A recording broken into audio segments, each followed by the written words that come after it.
명절 잘 보내셨어요? 마태복음 2장부터 지난 수요일 묵상 본문인 4장까지 예수님이 바로 하나님의 약속하신 메시아, 하나님의 아들이라는 것을 은근히 드러내고 있습니다.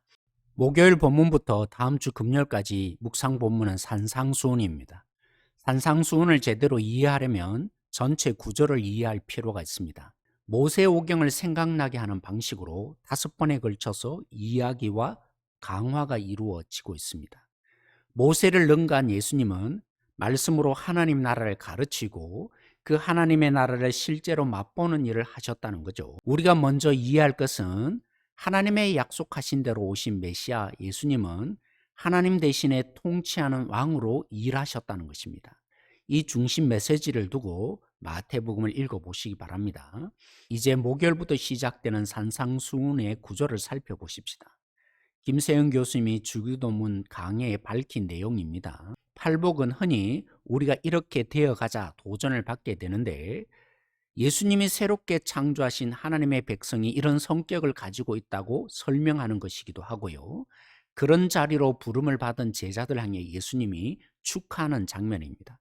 여기서 심령이 가난한 자는 복이 있다는 첫 번째 복을 살펴보고자 합니다. 예수님이 산에 올라가셨다는 것을 굳이 말합니다.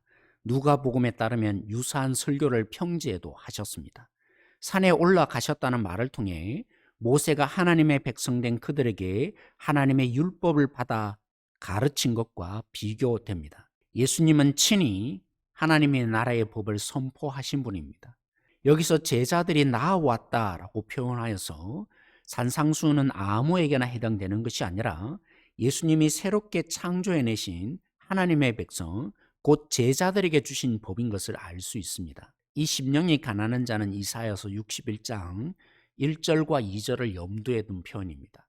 악이 판을 치고 사악한 무리들이 판치는 세상에서 하나님의 백성으로 신실하게 살아가는 것은 아픔을 갖고 살 수밖에 없는 자들에게 베풀어주는 구원을 바라보고 살아가는 자를 가난한 자라 하고 있습니다.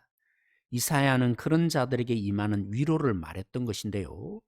그런 자에게 하나님의 다스림이 임한다라고 한 것입니다. 팔복과 대조를 이루는 결론적 권면에서 하나님의 말씀을 듣고 지키는 자가 되라고 도전합니다. 그 다음으로 반어적 가르침과 대조를 이루는 1계명에 대한 설교가 등장합니다. 1계명이 무엇입니까? 하나님을 목숨 걸고 사랑하라는 것이었죠. 하나님을 다른 것으로 대체하지 말라는 것입니다. 이를 예수님이 다시 해설해 주시기를 무엇을 먹을까 마실까 입을까 걱정하지 말라. 지키고 돌보고 책임지시는 하나님을 신뢰하여 하나님의 다스림을 받는 자로 살라는 것입니다. 여기에 대조되어 반어적인 가르침은 10계명 중에 사랑과 관련된 계명들을 예를 들었습니다. 그 중에 하나인 살인을 살펴보십시다.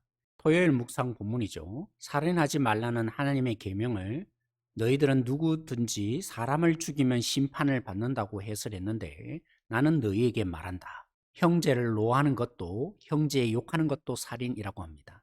형제에게 손을 입히고 갈등을 일으킨 자는 먼저 가서 화해를 하고 와서 예배를 드리라고 합니다. 다른 모든 가르침도 마찬가지입니다. 외형만 지키는 율법과 달리 하나님 나라의 시민된 자는 행동의 원인인 동기와 마음까지도 하나님의 다스림을 받는 하나님의 백성이 되어야 한다는 것입니다. 그래서 로이스 존슨 같은 목회자는 지켜낼 수 없는 절망을 깨닫고 예수님께 인도하는 것이 산상수훈이라고 했습니다. 그런데 한 가지 놓친 부분이 있습니다. 산상수훈에 일반적인 경건 생활에 대한 가르침 부분이 놓여 있습니다. 하나님을 믿으면 당연히 하게 된다는 구제와 금식과 기도에 대해서 예수님은 정작 그들 속에 하나님이 빠져 있다고 꼬집은 것입니다. 여기에 기도가 중심에 자리 잡고 있습니다. 아니, 산상순 전체의 중간에 기도가 놓여 있습니다. 우리는 우리의 힘으로 전부를 다해 주님을 위해 살 수 없는 것이 맞습니다. 하지만 하나님의 백성으로 새롭게 창조된 우리는 우리의 힘으로 살던 것을 거부하고 하나님을 의지하여 하나님의 주시는 능력으로 사는 자가 되었습니다. 또한 하나님의 법을 따라 살아갈 수 있게 되었습니다. 그래서 기도가 중요하다고 마태는 은근히 보여주고 있습니다. 사랑하는 성도 여러분, 하나님의 다스림에 기대를 거는 행복한 자가 되십시다. 하나님에 의해서 새롭게 창조되어 하나님의 능력으로 주님께 순종해가는 참된 행복한 성도들이 되십시다. 평안하세요.